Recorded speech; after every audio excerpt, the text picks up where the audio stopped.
যে ইন্নাল্লাহা ওয়া মালাইকাতাহু, নিশ্চয় আল্লাহ এবং তার ফেরেশতারা ইউসাল্লুনা আলান নাবিয়্যি, নবীজির উপরে দরুদ পড়েন। তো আল্লাহ নবীজির উপরে কি করে দরুদ পড়েন? ফেরেশতারা নবীজির উপরে কি করে দরুদ পড়েন? ও পৃথিবীর মানুষেরা, তোমরাও নবীজির উপর দরুদ পড়ো। আমরা কি ভাষায় দরুদ পড়ব? নবী আল্লাহ কি আমাদের মতন দরুদ শরীফ পড়েন? ফেরেশতারা কি আমাদের মতন দরুদ শরীফ পড়েন যে দরুদ শরীফ আমরা পড়ি? না, আল্লাহ নবীজির উপরে দরুদ শরীফ পড়েন। মানে তাফসীর ইবনে কাসির আপনার যদি বাংলা থাকে তা দেখে নেবেন, ওইখানে আল্লাহ ফেরেশতাদেরকে ডাকেন, এসো আমি আমার নবীর একটু গুণগান, নবীর মহত্ব, নবীর বড়ত্ব তোমাদের সামনে একটু জিকির করব, একটু আলোচনা করব, নবীর সম্বন্ধে আলোচনা হবে। এটাই হলো নবীজির উপরে দরুদ শরীফ। ফেরেশতারা আল্লাহ নবীজির উপর কিভাবে দরুদ শরীফ পড়েন? নবীজির উপর রহমত এবং মাগফিরাতের দোয়া করতে থাকেন। উম্মত নবীজির উপর কিভাবে দরুদ শরীফ পড়েন? সাহাবী হুজুর জিজ্ঞাসা করলেন, ইয়া রাসূলুল্লাহ, আপনার উপরে তো সালাম জানি, দুটো শব্দ, সাল্লু আলাইহি ওয়া সাল্লিমু তাসলিমা। একটা নাম সল্লু, সল্লু মানে দরুদ শরীফ পড়ো, ওয়া সাল্লিমু মানে সালাম পাঠাও। তাহলে দরুদ শরীফ আর সালাম দুটো কি আলাদা, না দুটো এক, না দুটো আলাদা আলাদা? সালাম কাকে বলে? সালাম বলা হয় যেটা তাহিয়াতু পড়া হয়, এইটার নাম সালাম। দরুদ শরীফ কাকে বলে? সাহাবী হুজুর জিজ্ঞাসা করলেন, ইয়া রাসূলুল্লাহ, ইয়া হাবিবাল্লাহ, আমরা তো সালামটা জানি যে আপনার উপরে কিভাবে সালাম পাঠাতে হয়। সালাম কোনটা বললাম? একটু আগেই তো বললাম যে হযরত আব্দুল্লাহ ইবনে মাসউদ রাদিয়াল্লাহু তাআলা নামাজে বলতেন, আসসালামু আলা জিবরাইল, আসসালামু আলা মিকাইল, জিবরাইলের উপরে সালাম হোক, মিকাইলের উপরে সালাম হোক, আসসালামু আলা ফুলানিন, অমুক ব্যক্তির উপরে সালাম হোক। নবীজি বললেন, না, সালাম যদি পাঠাতে হয় তাহলে আল্লাহকে সালাম দাও। ইয়া রাসূলুল্লাহ, তা আপনার উপরে সালাম আমরা জানি, আত্তাহিয়াতু লিল্লাহি ওয়াস সালাওয়াতু ওয়াত তাইয়্যিবাতু, এ তো আপনার উপরে সালাম, কিন্তু আপনার উপর দরুদ কি ভাষায় পড়বো? নবীজি বললেন, পড়ো আল্লাহুম্মা সাল্লি আলা মুহাম্মাদিন ওয়া আলা আলি মুহাম্মাদ কামা সাল্লাইতা আলা ইব্রাহিম ওয়া আলা আলি ইব্রাহিম ইন্নাকা হামিদুম মাজিদ। আল্লাহুম্মা বারিক আলা মুহাম্মাদ ওয়া আলা আলি মুহাম্মাদ কামা বারাকতা আলা ইব্রাহিম ওয়া আলা আলি ইব্রাহিম ইন্নাকা হামিদুম মাজিদ। এই আয়াতের সঙ্গে এই দরুদ শরীফটা এখন আমাদের ব্যবসায়ীরা পড়ে, যে কোনো একটা দরুদ শরীফ পড়েন, আল্লাহু আল্লাহ, ওটাই ব্যবসায়ীরা ছেড়ে দেন, ও দায়িত্ব আপনার নিতে হবে না। কিন্তু অরিজিনাল কিন্তু আয়াতের তাফসিরে এই দরুদ শরীফ লেখা আছে যে যখন ওই ইমাম সাহেব ওইটা বলবেন, আপনারা এই দরুদ শরীফটা পড়বেন। এইটা হলো দরুদের রাজা। সব দরুদই দরুদ, সব দরুদই ভালো, কোনো দরুদ এ না, কিন্তু তার মধ্যে একটু পাওয়ারফুল আছে না, মানুষ হিসাবে সবাই সমান, তাই একটু এ নেই, ক্যারিয়ার একটু বেশি কম নেই, স্বাভাবিক থাকা। তো এই দরুদ শরীফটার মান এবং মর্যাদা আল্লাহর কাছে খুব, কেন এইটা নামাজের ভিতরে পড়তে হয়। তাহলে এইখানটা আমরা ওই দরুদ শরীফ পড়বো, আল্লাহুম্মা সাল্লি আলা মুহাম্মাদ ওয়া আলা আলি মুহাম্মাদ কামা সাল্লাইতা আলা ইব্রাহিম ওয়া আলা আলি ইব্রাহিম ইন্নাকা হামিদুম মাজিদ।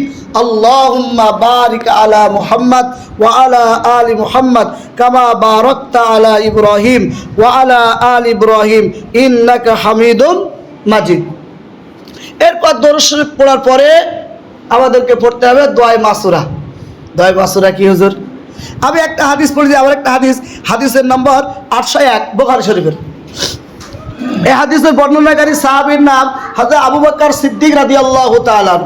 আমরা সবাই জানি নবীজির সবথেকে কাছের যে মানুষটা, তার নাম হলো হযরত আবু বকর সিদ্দিক রাদিয়াল্লাহু তাআলা।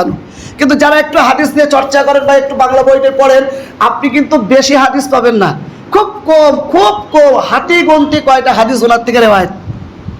বেশিরভাগ তো শুধু পাবেন হযরত আবু হুরায়রা রাদিয়াল্লাহু তাআলা, আবু বকর সিদ্দিক রাদিয়াল্লাহু তাআলা কম হাদিস, কিন্তু যে কটা হাদিস উনি বলেছেন ভেরি ভেরি ইম্পর্টেন্ট, খুব গুরুত্বপূর্ণ হাদিসগুলো উনি বর্ণনা করেছেন। তার মধ্যে এটা একটা হাদিস যেটা হয়তো আবু বকর সিদ্দিক রাদিয়াল্লাহু তাআলা বর্ণনা করেছেন। উনি বলেন যে আন আবি বকর সিদ্দিক রাদিয়াল্লাহু তাআলা আনহু আন্নাহু ক্বাল লিরাসূলিল্লাহি সাল্লাল্লাহু আলাইহি ওয়াসাল্লাম, হযরত আবু বকর সিদ্দিক রাদিয়াল্লাহু তাআলা নবীজিকে বললেন, আল্লিমনি দুআআন, আমাকে একটা দোয়া শিখিয়ে দেন, আদউ বিহি ফি সালাতি, আমি আমার নামাজের ভিতরে পড়ব, একটা দোয়া আমার শিখিয়ে দেন। তো নবীজি বললেন, কুল, বলো আল্লাহুম্মা ইন্নী যালামতু নাফসি যুলমান কাসীরা ওয়া লা ইয়াগফিরুয যুনুবা ইল্লা আনতা ফাগফিরলি মাগফিরাতাম মিন ইনদিকা ওয়ারহামনি ইন্নাকা আনতাল গফুরুর রহিম। মাইকের আওয়াজটা একটু বাড়ানো যাবে না? খুব কষ্ট যাচ্ছে বারে। হবে না? না একটু যোদ্ধা আবার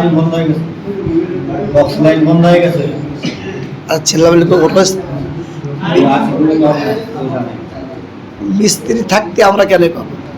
আমার খোলার জন্যই তো সে কি বললাম আমরা ওই দোয়ায়, আল্লাহুম্মা ইন্নী যালামতু নাফসি, আয় আল্লাহ, ইন্নী আমি, যালামতু বড় অন্যায় করে ফেলেছি, নাফসি আমি আমার নফসের সঙ্গে, আমি নিজেই, আমি কারো দোষারোপ করছি না, আমি নিজেই বড় অপরাধ করে ফেলেছি। ইন্নী যালামতু নাফসি যুলমান কাসীরা, অনেক গুনার সাগর করে ফেলেছি, অনেক গুনাহ করে ফেলেছি, যার কোনো কুল কিনারা নেই, যার কোনো সীমানা নেই, সীমানা পেরিয়ে চলে গেছি, বড় ক্রস। ফাগফিরলি, আপনি আমারে মাফ করতেন। কোথায় বলছি আমরা এটা? কোথায় বলছি? নামাজের ভিতরে। ফাগফিরলি, আপনি আমারে মাফ করে দেন। আল্লাহুম্মা ইন্নী যালামতু নাফসি যুলমান কাসীরা ওয়া লা ইয়াগফিরুয যুনুবা, আমার এই গুনাহগুলো মাফ করার মতো কেউ নেই। আমি কাউকে এমন পাচ্ছি না যে আমার এই অপরাধগুলো যিনি মাফ করবেন, ইল্লা আন্ত, তবে হ্যাঁ আপনি একমাত্র আছেন যিনি আমার এই গুনাহগুলো মাফ করতে পারেন। ফাগফিরলি, সুতরাং আপনি আমার গুনাহগুলো মাফ করতেন।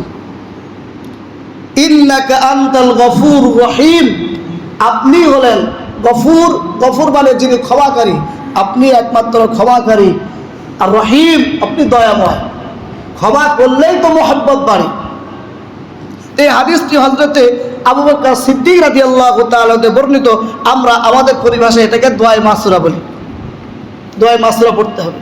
দোয়ায়ে মাসুরা পড়ার পরে এবার আমরা পড়ি আসসালামু আলাইকুম ওয়া রাহমাতুল্লাহ।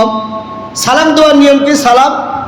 সালামের সিস্টেম হলো, আমি যেতে আসি প্রথম সালাম যখন শুরু করবো এইখানটা শুরু হবে আসসালামু আলাইকুম ওয়া রাহমাতুল্লাহ। এই আমার এই চোখটা যেন কাঁধের উপরে যায়। অনেক লোককে দেখা যায় সালাম ফেরার সময় আসসালামু আলাইকুম ওয়া রাহমাতুল্লাহ, ওই দিকে তাকিয়ে যায়, কোথায় তাকিয়ে সাল্লাই যাবে, হয়নি সালাম। এখান থেকে শুরু হবে, হ্যাঁ, ভাষার সঙ্গে সঙ্গে যাবে আসসালামু আলাইকুম ওয়া রাহমাতুল্লাহ। এই আমার এই চোখটাই কাঁধে। এবং আমার নিয়তে থাকতে হবে, আমি যে সালামটা বলছি এই সালামটা আমার ডান, যিনি মাঝখানে বসে আছেন ইনি নিয়ত করবেন আমার ডান দিকে যত মুসল্লি, সমস্ত মুসল্লিদের উপরে, সমস্ত ফেরেশতাদের উপরে, সবার প্রতি আমার পক্ষ থেকে সালাম। তাহলে এটা হলো ডান দিকেরটা। বাম দিকেরটা কখন হবে? বাম দিকেরটা আবার ওখান থেকে ফিরে আসবে এইখানে এসে আবার শুরু হবে আসসালামু আলাইকুম ওয়া রাহমাতুল্লাহ।